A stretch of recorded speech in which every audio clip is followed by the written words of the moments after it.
I never thought a tattoo could change everything. But then again, I never thought Desmond would be the kind of guy to get one in the first place. We'd been gym partners for about 8 months when it happened.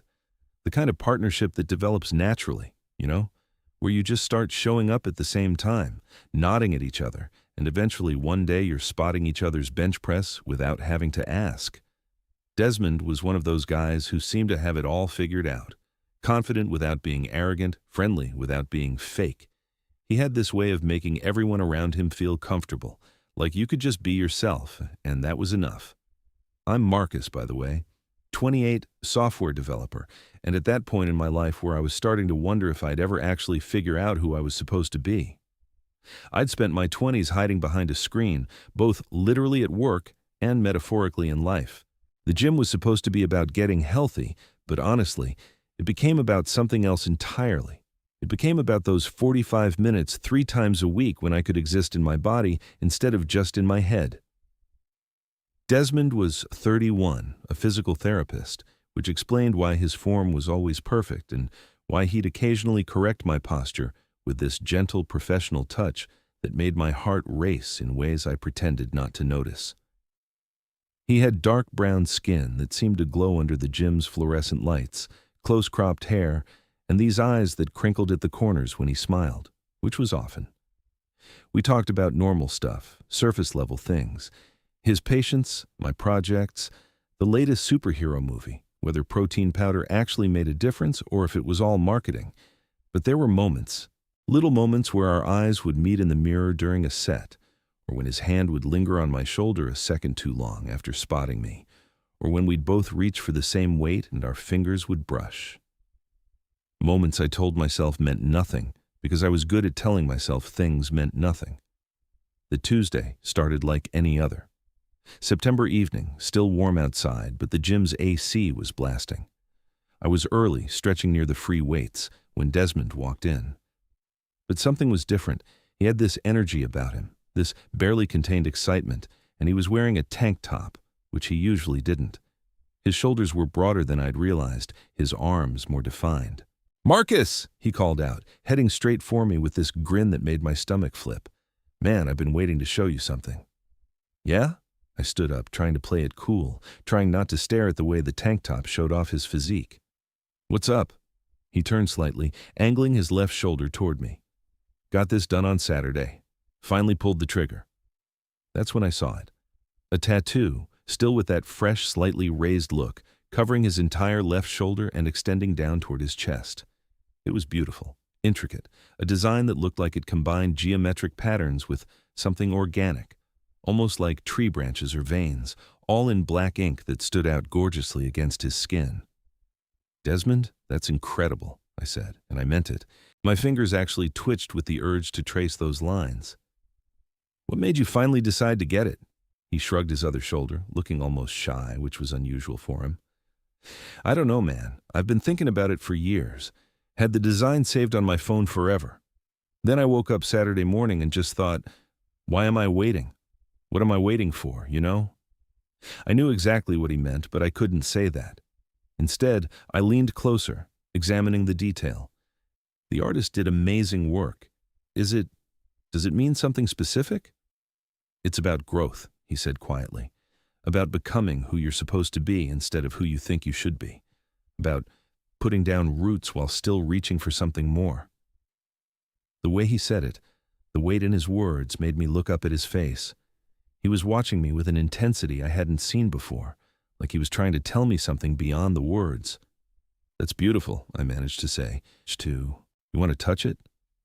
The question came out casual, but there was something underneath it, something that made the air between us feel charged. I mean, it's healed enough. The artist said it's fine. I don't know. I want to know what you think of how it feels. My mouth went dry. This was normal, right? Friends touched each other's tattoos. It didn't mean anything. But my hand was shaking slightly as I raised it, and I saw him saw something flicker in his eyes. "Yeah, okay," I said, my voice barely above a whisper. I placed my fingertips on his shoulder, just at the edge of the design, and felt him draw in a sharp breath. His skin was warm, the tattoo slightly raised, the texture different from the smooth skin around it. I traced one of the lines slowly, following it as it curved down toward his chest, and I felt his heartbeat, rapid and strong. "What do you think?" he asked, his voice lower than usual. "It's perfect," I said, and I wasn't just talking about the tattoo. I was still touching him, my hand now flat against his shoulder, and neither of us was moving. The gym continued around us, weights clanking, music playing, but it all felt distant, like we were in a bubble. "Marcus," he said, and the way he said my name made something crack open inside my chest. "I need to tell you something. I've needed to tell you something for a while now." I dropped my hand, panic rising. This was it. This was where he'd tell me he knew, that he'd noticed how I looked at him, that it made him uncomfortable, that maybe we should find different gym times. I took a step back. "You don't have to," I said quickly. "Whatever it is, it's fine. We're good." "Marcus, stop." He reached out, catching my wrist gently. "Just let me say this, okay? I'm not good at this. I'm usually good at everything, which is probably annoying, but I'm not good at this." I forced myself to look at him, to not run away like I wanted to. "I got the tattoo because of you," he said, the words tumbling out. "Not like you didn't design it or anything, but you inspired it. These past 8 months, working out with you, talking with you, just being around you, it made me realize I was still hiding parts of myself. Important parts. And life's too short for that. I'm too old for that." My heart was pounding so hard I could hear it in my ears. "Desmond, I don't understand." "I'm attracted to you," he said simply. "I have been since pretty much the first time we worked out together, and I kept telling myself it was just physical, just appreciation for, I don't know, your dedication or your form or whatever, but it's not. I like when you tell me about your day. I like how you get excited about solving coding problems I don't understand. I like that you always remember to ask about my mom. I like you, Marcus, and I got this tattoo because it reminded me that I need to be brave enough to be who I am. And who I am is someone who wants to take you to dinner. On a date, a real date." I couldn't breathe. This wasn't happening. Things like this didn't happen to people like me, people who spent their whole lives being invisible, being safe. "Say something," he said, and for the first time since I'd known him, Desmond looked uncertain. "Please, even if it's no. I can handle no. I just need to know." "I'm scared," I heard myself say. "I'm so scared, Desmond. I've known, but I've never actually done anything about it. I've never been brave enough to even admit it out loud. And you're so confident and put together, and I'm just—" "You're Marcus," he interrupted. "You're smart and kind and funny when you let yourself be. You're dedicated and thoughtful, and you have no idea how beautiful you are when you're concentrating on a lift, when you're in your own head. Do you know I started coming to the gym at this specific time because of you? I switched my whole schedule around 8 months ago because I saw you here and thought, I want to know that guy." "Really?" It came out small, disbelieving. "Really?" He smiled, that full smile that crinkled his eyes. "So what do you say? Can we maybe skip the workout today and go get coffee? Actually talk without worrying about sets and reps?" I thought about all the years I'd spent hiding, all the times I'd convinced myself I was content being alone, being safe. I thought about what Desmond had said about his tattoo, about becoming who you're supposed to be, and I thought about his hand still loosely holding my wrist, his thumb now moving in small circles against my pulse point. "Okay," I said. "Yes, coffee, a date. Yes." The smile that broke across his face was worth every moment of fear, every year of hiding. "Yeah? Yeah." And then, because apparently his bravery was contagious, I added, "But I should probably tell you I'm going to be terrible at this, dating. I'm going to overthink everything and probably say awkward things," and he laughed, actually laughed, and pulled me a little closer. "Marcus, I'm a physical therapist who just asked a guy out in the middle of a gym by using my new tattoo as an excuse to get him to touch me. We're both going to be disasters, but we'll figure it out." We left the gym without working out, which felt rebellious and strange and absolutely right. The coffee shop he took me to was small, tucked into a corner I'd walked past 100 times without noticing. We sat in a booth in the back, and for the first time in 8 months, We talked without the buffer of exercise equipment between us. He told me about growing up in Atlanta, about coming out to his family at 23 and how terrified he'd been, about moving to the city for grad school and slowly building a life that felt authentic, about previous relationships, the good and the bad, and how he'd been single for almost a year before meeting me because he wanted to be sure of what he wanted next.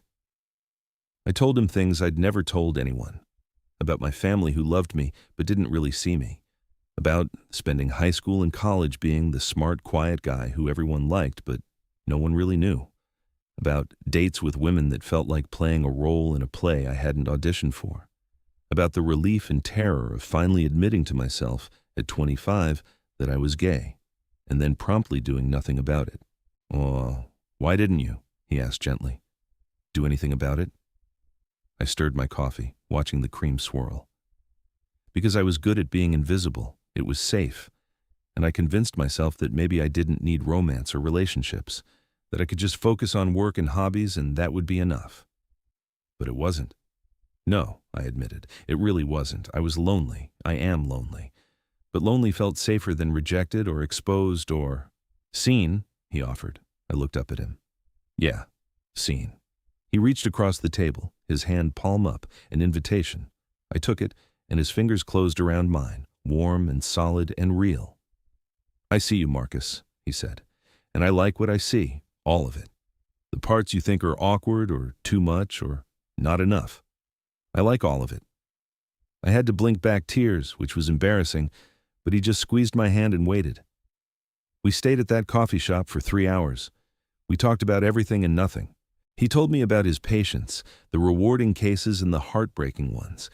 I told him about the project I was working on, trying to make him understand why I found database architecture beautiful. We discovered we both loved terrible reality TV shows and pretentious art films in equal measure. We debated pizza toppings and the best superhero franchise and whether audiobooks counted as real reading. And underneath it all was this current of attraction, of possibility, of something beginning. When we finally left, it was dark outside. We stood on the sidewalk, and for a moment, I didn't know what came next. Did we hug? Shake hands? Was he going to kiss me? Did I want him to kiss me? Yes, absolutely yes, but also I was terrified. "Can I walk you home?" he asked. "Or to the subway? Wherever you're headed?" "I'm only about 6 blocks from here," I said. "You can walk me if you want." "I want." We walked slowly, our shoulders bumping occasionally. The city moved around us, people heading to dinner or coming from work, the energy of a Tuesday evening in September. Normal life, except nothing felt normal. Everything felt heightened, more vivid. "I'm really glad you got that tattoo," I said as we turned onto my street. He laughed. "Best impulse decision I ever made, though technically I'd been planning it for 3 years, so maybe not that impulsive." "You know what I mean, the timing, asking me today." "I almost didn't," he admitted. "I've been trying to figure out how to tell you for months, kept chickening out. Then I got the tattoo and thought, okay, this is a sign. Be brave. Do the scary thing." We stopped in front of my building, an old brownstone converted into apartments. I lived on the 3rd floor in a studio that was too small and too expensive, but it had good light and it was mine. "This is me," I said unnecessarily. "Nice building." He was looking at me, not the building. "Desmond, I started, then stopped. Thank you. For today. For being brave enough for both of us." "You were brave too," he said. "You said yes. That took courage." "Can I see you again? Soon?" The words came out rushed. "I know we'll see each other at the gym, but I mean, like this. Another date?" His smile was soft, genuine. "I was hoping you'd ask. How about Friday? Dinner this time. A real meal." "Friday's perfect."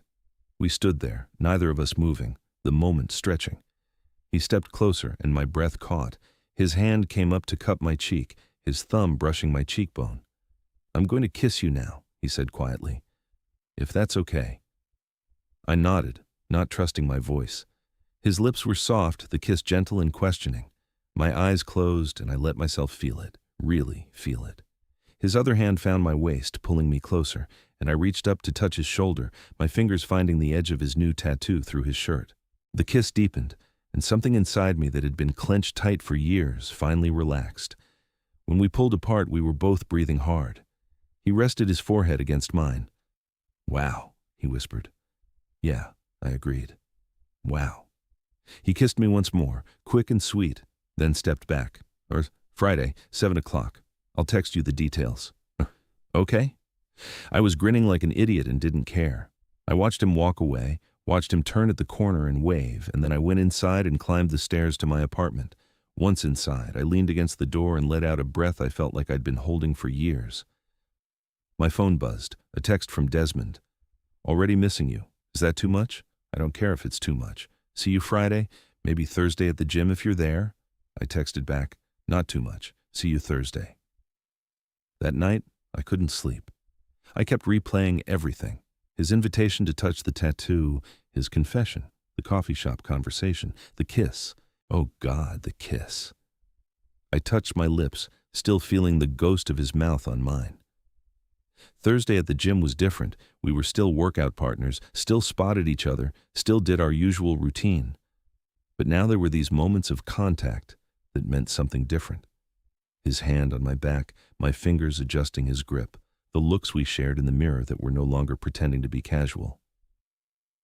"You're distracted," he said as I fumbled to wait. "I wonder why," I shot back, and he laughed. In the locker room after, he caught my hand. "Tomorrow night. I'm really looking forward to it." "Me too. Desmond, I'm really bad at this, at dating, at being, I don't know, romantic. Good thing I'm patient." He squeezed my hand. "And Marcus, you're doing great. Just be yourself. That's all I want." Friday took forever to arrive. I changed clothes 4 times, texted my college roommate for advice, then ignored all his advice and went with my gut. Jeans, a button-down, my good jacket. Casual but trying. The story of my life. Desmond picked me up at 7 sharp. He was wearing dark slacks and a gray Henley that hugged his frame perfectly, and when he saw me, his whole face lit up. "You look great," he said. "So do you." He took me to a small Italian place in Brooklyn, the kind of restaurant that had been there for 40 years and would probably be there for 40 more. We sat in a corner booth, knees touching under the table, and shared pasta and wine and stories. "Tell me something nobody knows about you," he said over tiramisu. I thought about it. "I write poetry. Terrible poetry. I've never shown it to anyone. Will you show me sometime?" "Maybe, if you promise not to laugh." "I promise to only laugh if it's genuinely terrible," he said solemnly, then grinned. "No, I promise not to laugh. I'd love to read it." "Your turn. Tell me something nobody knows." He was quiet for a moment, his finger tracing patterns on the tablecloth. "I was engaged once, to a woman, when I was 24. I called it off 3 weeks before the wedding." "Oh?" "It wasn't fair to her. I knew I was gay, had known for a while, but I was trying so hard to be what everyone expected. She was amazing, and she deserved someone who could love her the way she needed. It was the hardest thing I'd ever done, calling it off, but also the most honest." I reached across the table, taking his hand. "That must have been incredibly difficult." "It was, but it taught me something important, that living a lie, even a comfortable one, even one that makes other people happy, it kills you slowly. I never want to do that again." "Is that why you were so direct with me? On Tuesday?" He nodded. "Life's too short, Marcus. We waste so much time being afraid when we could be living." After dinner, we walked along the waterfront, the Manhattan skyline glittering across the river. It was cool enough that I shivered, and Desmond put his arm around me without asking, pulling me close. I let myself lean into him, let myself have this. "What are you thinking?" he asked. "That I can't believe this is real, that you're real, that this is my life now. Good thoughts? The best thoughts." I stopped walking, turning to face him. "Desmond, I really like you, and that scares me because I've never let myself really like someone before. I've never let myself want something this much." "I know," he said softly. "I can see it, the fear. But I also see you fighting it, choosing this anyway. That's brave, Marcus." "I don't feel brave." Bravery isn't not being scared. It's being scared and doing it anyway. He pulled me closer. And for what it's worth, I really like you too. And I'm scared too. Scared I'll mess this up somehow. Scared you'll realize I'm not as put together as I seem. But I'm choosing this anyway. Choosing you. I kissed him then, there on the waterfront with the city lights reflecting off the water and the sound of traffic behind us.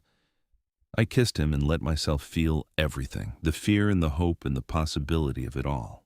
We saw each other constantly after that, the gym 3 times a week, but also dinners and movies and lazy Sunday mornings at his place or mine. He met my friends, and I met his. We developed routines, inside jokes, a shared language. His tattoo healed fully, the lines settling into his skin like they'd always been there. Sometimes when we were lying in bed together, I'd trace those lines with my fingers, following the pattern from his shoulder down to his chest, and he'd watch me with soft eyes. "Do you regret it?" I asked him once. "Getting the tattoo?" "Best decision I ever made," he said. "Led to the second best decision." "What was that?" "Asking if you wanted to touch it." He grinned. "Smoothest line I ever delivered." I laughed, swatting his chest. "It wasn't a line." "It was absolutely a line, but it worked, so I'm not complaining." 3 months after that first date, I showed him my poetry. We were at his apartment, rain pattering against the windows, and I pulled up the file on my phone with shaking hands. "You don't have to," he said gently. "I want to." And I did. I wanted him to see all of me, even the parts I'd kept hidden. He read in silence, his expression serious, and I died 1,000 deaths waiting. Finally, he looked up. "Marcus, these are beautiful. Why did you think they were terrible?" "Because they're vulnerable. Because they reveal too much." "That's what makes them beautiful." He handed back my phone. "Will you write one about us?" "I already have," I admitted. "Several, actually." "Can I read them?" I pulled up another file, watched his face as he read. When he finished, his eyes were shining. "I love you," he said, and my heart stopped. "I know it's soon, I know we're supposed to wait longer or whatever, but I love you. These poems, this is how you see us? This is how you see me?" "Yes," I whispered. "Then I definitely love you."